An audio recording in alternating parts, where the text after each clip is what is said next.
Nurses should not be afraid to be innovators. I mean, we are very innovative. You know, you're working with technology all the time and things don't always work the way you need them to work. I've seen, some pretty creative things invented at the bedside by nurses, but, few of us have the confidence to think that way.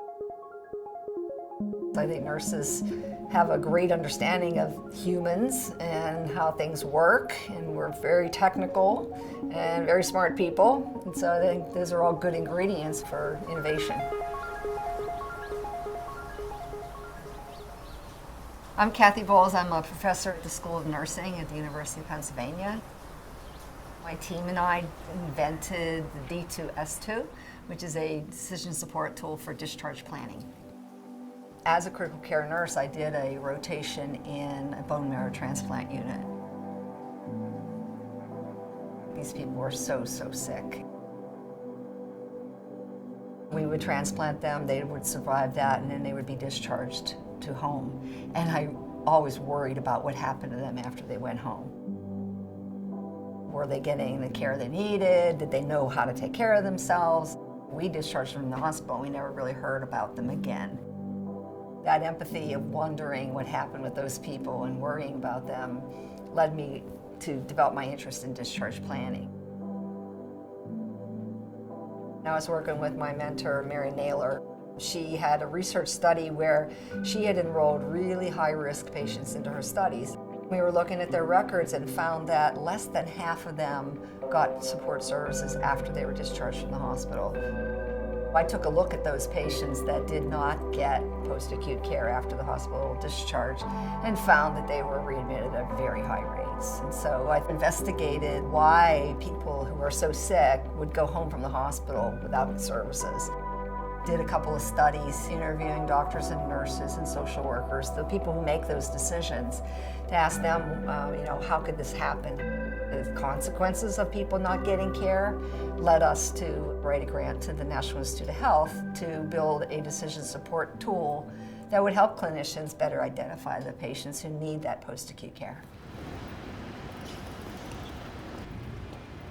Busy clinicians don't want to fill out a 40-item questionnaire.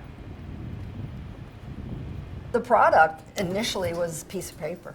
So it was the screening tool. It was 6 items. Very simple.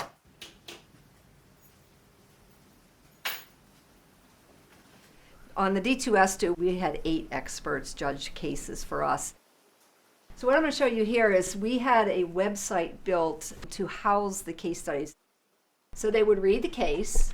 So if I click on that, it'll show you the case of an actual patient, 80-year-old white male who's married. We had real cases to look at and talk about. Characteristics, the diagnoses that he was in the hospital for. Who does he live with? What's the condition of the house? Some of the physicians particularly admitted that in medical school they don't learn a real lot about post-acute care to understand what is available out there to support the patients after discharge. That's what gave me the idea to use this rich information that nurses are collecting to build these profiles of these patients. The second step is make your referral decision. One of the important things we did was we told them not to make their decision based on insurance.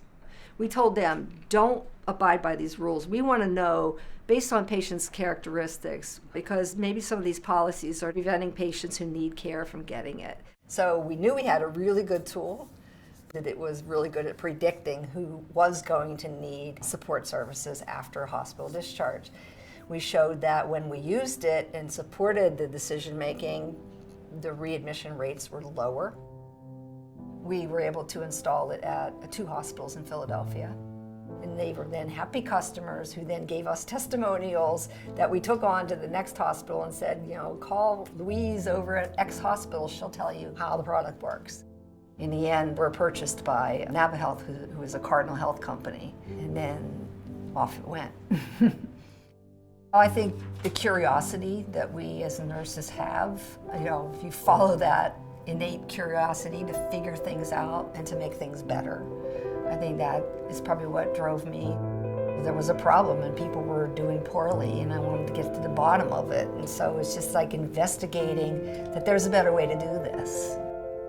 With our our knowledge of the nursing process. You're assessing things, you're looking at what's the issue here, and you make a plan for how you're going to fix it.